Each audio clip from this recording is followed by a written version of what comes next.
വേറെ ആളുകളുണ്ട് വെന്റിലേറ്റർ ഒരാരും മരിച്ചു കഴിഞ്ഞാൽ നിങ്ങൾക്ക് അതിലേക്ക് ആക്കാന്നാണ് ഒരു പറഞ്ഞത്. കൊണ്ടോട്ടി കൊട്ടപ്പുറം സ്വദേശിയായ 16-കാരി ന്യൂമോണിയ ബാധിച്ച് ഗുരുതരാവസ്ഥയിലാവുകയും പിന്നീട് കോഴിക്കോട് മെഡിക്കൽ കോളേജിൽ കൊണ്ടുപോവുകയും അവിടുന്ന് ചികിത്സ നിഷേധിച്ചതിനെ തുടർന്ന് ആ കുട്ടി മരിക്കുകയും ചെയ്ത സംഭവത്തിൽ ഇപ്പോൾ കോഴിക്കോട് മെഡിക്കൽ കോളേജിനെതിരെ ഗുരുതരമായ ആരോപണമാണ് ഇപ്പോൾ കുടുംബം ഉന്നയിക്കുന്നത്. ഇപ്പം അവർ ബന്ധുക്കളൊക്കെ ഇവിടെയുണ്ട്, നമ്മോടൊപ്പം ശരിയാണ്. ഈ മെഡിക്കൽ കോളേജിൽ കുട്ടീനെ കൊണ്ടുപോയപ്പോൾ എന്താണ് അവർ അവിടുന്ന് പറഞ്ഞത്? ഞങ്ങൾ കൊണ്ടോട്ടി റിലീഫിൽ നിന്ന് ആണ് കുട്ടീനെ കൊണ്ടുപോകുന്നത്. അവിടുന്ന് സീരിയസ് ആയപ്പോഴാണ് കൊണ്ടുപോകുന്നത്. അപ്പം അവിടെ കാഷ്വാലിറ്റി ഒരു ദിവസം മെഡിക്കൽ കോളേജ് നിർത്തുകയും രാത്രി അവിടെ നിർത്തി പിറ്റേന്ന് രാവിലെ വാർഡിലേക്ക് 21-ാം വാർഡിലേക്ക് മാറ്റി.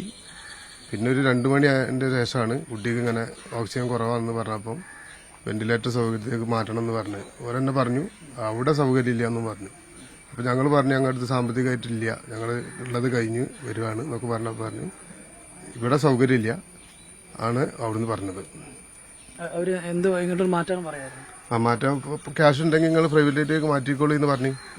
അപ്പോൾ ഞങ്ങൾ പറഞ്ഞു ഇങ്ങനത്തെ ഒരു കുട്ടിയാണ്, അതിനെ മാറ്റാൻ അങ്ങനെ കഴിയില്ല, ഞങ്ങൾക്ക് സാമ്പത്തികമായിട്ട് ഇല്ല എന്ന് അവരടുത്ത് ആവർത്തിച്ച് പറഞ്ഞു. ഞങ്ങളെ ലാസ്റ്റ് ഓപ്ഷൻ ഇതാണെന്ന് പറഞ്ഞു. അപ്പോൾ പറഞ്ഞു ഇനിയിപ്പോൾ അങ്ങനെയാണെങ്കിൽ ഇങ്ങനെ വെയിറ്റ് ചെയ്തോളൂ, വേറെ ആളുകളുണ്ട് വെന്റിലേറ്റർ ഒരാരും മരിച്ചു കഴിഞ്ഞാൽ നിങ്ങൾക്ക് അതിലേക്ക് ആക്കാന്നാണ് ഒരു പറഞ്ഞത്. വെന്റിലേറ്ററിലുള്ള ആളുകൾ മരിക്കാൻ വേണ്ടി ഉണ്ടെങ്കിൽ ഒഴിവുണ്ടാവും, അല്ലെങ്കിൽ നിങ്ങൾ കുട്ടീനെ കൊണ്ടുപോയിക്കോളി എന്ന് പറഞ്ഞു. അപ്പോൾ നമ്മൾ പറഞ്ഞു നമ്മുടെ അടുത്ത് ഒരു നിവർത്തിയില്ല, കുട്ടീൻ്റെ അച്ഛനത് പിന്നെ അങ്ങനെ ഒരിടത്ത് നമ്മൾ പറഞ്ഞത്. പിന്നീട് അവിടുന്ന് മെഡിക്കൽ കോളേജിൽ നിന്ന് എങ്ങോട്ട് കൊണ്ടുപോയി? മെഡിക്കൽ കോളേജിൽ നിന്ന് നമ്മൾ സ്റ്റാർ കെയർ എന്ന ഹോസ്പിറ്റലിൽ കൊണ്ടുപോയി. അവിടുന്ന് ഒരു 48 മണിക്കൂറോടെ വെന്റിലേറ്റർ ഉണ്ടായി. അവിടുന്ന് ഞങ്ങൾ പിന്നെ അവിടുത്തെ ബില്ല് താങ്ങാൻ കഴിയാനായിട്ട് ഞങ്ങൾ മറ്റേ KMCTക്ക് കൊണ്ടുപോയി. അപ്പോഴത്തെ അവിടെ എത്തി. പക്ഷെ നമ്മൾ കുട്ടി മരിച്ചു. പിന്നെ ഞങ്ങളുടെ അടുത്ത് പറഞ്ഞു നിങ്ങളെ നിർബന്ധപ്രകാരം കൊണ്ടുപോകണമെന്ന് എഴുതണം എന്ന് പറഞ്ഞപ്പം ഞങ്ങൾക്ക് അതിന് പറ്റൂല എന്ന് പറഞ്ഞു. അപ്പോൾ ഡോക്ടർ എഴുതിയിട്ട് പിന്നെ അച്ഛനോട് ഒപ്പിടിച്ചത്.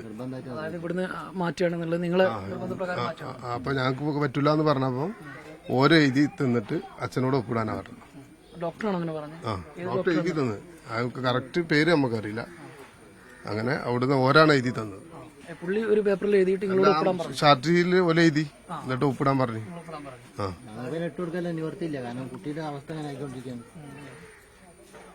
നല്ല ഗുരുതരാവസ്ഥയിലായിരുന്നു ആ സമയത്ത്.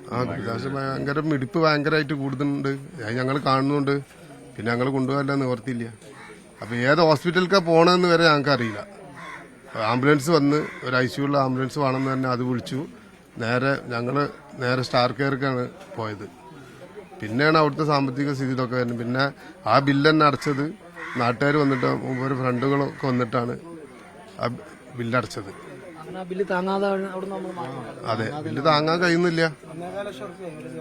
1.19 വരെ പറഞ്ഞേ 24 മണിക്കൂറിന്. നമുക്ക് കഴിയില്ല പറഞ്ഞ്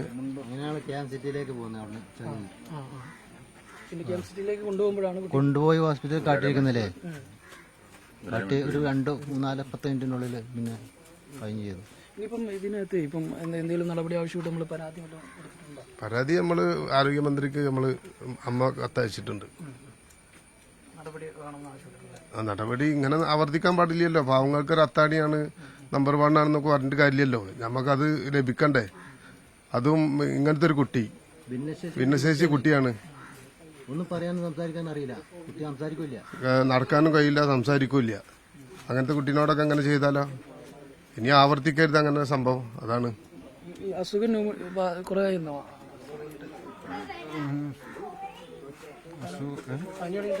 പനി തുടങ്ങിയിട്ട് ഇപ്പോൾ പിന്നെ കഴിഞ്ഞ 10-ാം തീയതി ആണ് ഞങ്ങൾ 9-ാം തീയതി പനി തുടങ്ങിയത്. അങ്ങനെ ഞങ്ങൾ കൊണ്ടുപോയി കാണിച്ചപ്പം സുഖമില്ല. അങ്ങനെ 10-ാം തീയതി കൊണ്ടുപോയി അഡ്മിറ്റ് ചെയ്യണം. റിലീഫ് കൊണ്ടോട്ടി റിലീഫ് ഹോസ്പിറ്റലിൽ.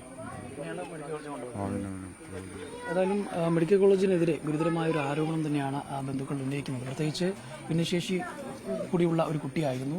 ആ കുട്ടിക്ക് വെന്റിലേറ്റർ ഉൾപ്പെടെയുള്ള സംവിധാനങ്ങൾ വേണ്ടിയിരുന്നു. പ്രത്യേകിച്ച് ഈ കുടുംബത്തെ സംബന്ധിച്ചിടത്തോളം സാമ്പത്തികമായി വളരെ പിന്നോക്കം നിൽക്കുന്ന ഒരു കുടുംബമാണ്. അപ്പോൾ വലിയ സാമ്പത്തിക ബാധ്യത ഏൽക്കാൻ കഴിയാത്തൊരു കുടുംബം കൂടി ആയതുകൊണ്ടാണ് അവർ അഭ്യർത്ഥിച്ചത് ആ ഡോക്ടറോട് തങ്ങളെ കുട്ടിക്ക് ഇവിടെ തന്നെ ചികിത്സ ലഭിക്കണം എന്നുള്ളത്. പക്ഷേ അതിനുള്ള സൗകര്യം ഇവിടെ ഇല്ല എന്നുള്ളതും അതോടൊപ്പം തന്നെ വളരെ മോശമായ രീതിയിലുള്ള പെരുമാറ്റവും ഉണ്ടായി എന്നുള്ളത് തന്നെയാണ് കുടുംബം ആരോപിക്കുന്നത്. ഏതായാലും പിന്നീട് അവിടെ നിന്ന് മറ്റൊരു ആശുപത്രിയിലേക്ക് മാറ്റുകയും അവിടെ നിന്ന് KMCTയിലേക്ക് കൊണ്ടുപോകും വഴി ആ കുട്ടി മരിക്കുന്ന ഒരു സാഹചര്യമാണ് ഉണ്ടായത്. ഇതിനകത്ത് നടപടി ആവശ്യപ്പെട്ട് കുട്ടിയുടെ അമ്മ ആരോഗ്യവകുപ്പ് മന്ത്രിക്കും പരാതിയും നൽകിയിട്ടുണ്ട്. നടപടി വേണമെന്നുള്ളതാണ് കുടുംബം ആവശ്യപ്പെടുന്നത്. ഇനി ഒരു കുട്ടിക്കും ഇത്തരത്തിലുള്ള ഒരു സാഹചര്യം ഉണ്ടാകരുതെന്ന് കൂടി കുടുംബം ആവശ്യപ്പെടുന്നുണ്ട്. അനുരൂപ് ചുക്കൂടിനൊപ്പം ജംഷീർ കുടുങ്ങി, മീഡിയ 1 മലപ്പുറം.